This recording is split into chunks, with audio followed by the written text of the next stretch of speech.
Sa araw na to ay magluluto ako ng ulam namin. So ako ngayon guys ay magluluto ng ulam para sa panggabihan. So napakasimple lang tong gagawin ko. Ayan. Bali itong patatas na to ay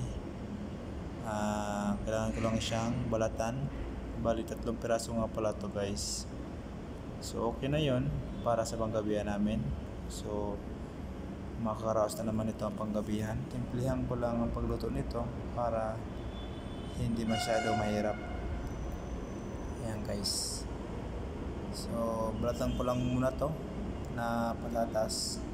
3 piraso lang to. So okay na yan kasi hindi naman yun makain yung kasama ko at saka hindi naman yun nagpapalaki. So tamang ulam lang, okay na yun. Hindi na kailangan maraming ulam. So ang partner pala nito guys na patatas na yan ay yung corned beef. So gigisahin ko lang yan pagkatapos ko magisa ay yun na yun. So ganoon lang guys kadali. Pero bago yan guys, kailangan ko muna tong balatan tapos hiwain ko siya ng maliliit lang para madali maluto. So ayan, bali nga pala guys, tapos na matanggalan ko ng balat. Ngayon ay hiwain ko na siya. So ganito lang guys gagawin ko. Bali pagtatloin ko yan o 4 na piraso. Ngayon hiwain ko siya ng maliit lang para marami.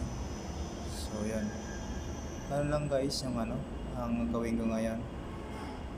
Ayan o, 3 nga pala yan eh. So okay na yan. Hindi man siya gaano kapantay yung pagkahiwa nito ay okay na yan. Importante ay mahiwa ko yan. Ayan. 1, 2, 3, 4, 5. So yan, naging 5 nga pala. So okay na yan. At least maliit lang para madali maluto. Siguro lang guys yung gagawin ko. Ayan, iwa-iwa ko na. Tapos ayan, ganun lang kasimple. Hindi na natin perapan yung sarili para sa pagluto ng ulam. Dali lang to eh. Ayan. So yun, malapit na. Ayan. Uy, hindi ka na mahulog pa. So ayan guys, tapos na nga pala. So ngayon, ito nga pala guys yung bawang ko. 1 piraso na lang. So nag-iisa na lang to. So dahil sa wala na, pag-checkay natin yan. So ito yung yung sibuyas yung malaki. So mas maraming sibuyas. Okay na yun. So ganun talaga eh. Kung anong meron dyan, yun na lang dyan. Kasi ubos na eh. Naubos na nga pala guys yung yung bawang natin. So yun na lang yung available na sibuyas. So okay na yan kasi malaki naman yung sibuyas eh. Pampalasa na yan.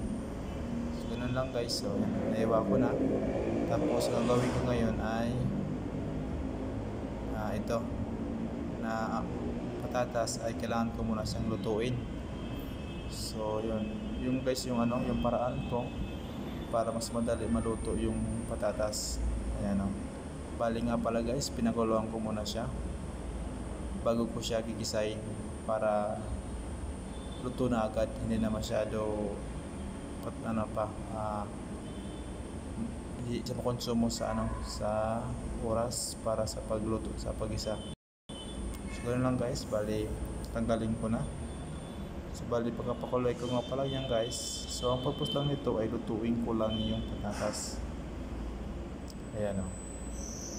So lagay ko na dito. So ngayon guys, ilagay ko na siya sa lalagyan dito sa mangkok. Tapos mamaya ay gigisahin ko yan. Iharap na doon sa sa corned beef. So ganoon lang kasimple.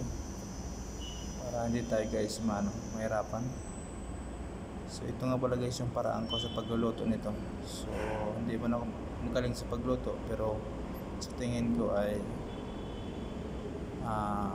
makakaulam na to. So ito nga pala guys yung nag-iisang bawang. Ayan o. Isa na lang. Ayan o. Ito yung maraming sibuyas. Ayan o. Siya, ayan. Yung bawang o. Kawawa naman, nag-iisa na lang. So ayan guys. Pagkatapos ko yan mag-isa, so lutuin ka lang yan na sibuyas. Pag naluto na yan, okay na yan. Pag nag-isa ko na, ayan o, malapit na yan.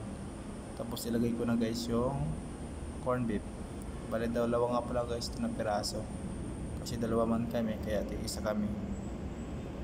So ayan o, simple lang to, napakadali lang to guys, gayahin. So ito nga pala guys yung yung patatas. Bali luto lang nga pala yan guys. Tapos ihalo ko na lang andyan. Tapos mamaya maya ay okay na siya. So di ba madali na lang na lutuin yung yung patatas, kasi nga dating luto na siya. So konting kulo lang yan, okay na yan. So ayan guys, tapos na yan, okay na yan. So ngayon patayin ko na siya yung yung lutuan. Tanggalin ko na sa saksakan. So yun na, okay na guys. So thank you guys sa iyong panood. Hanggang sa muli.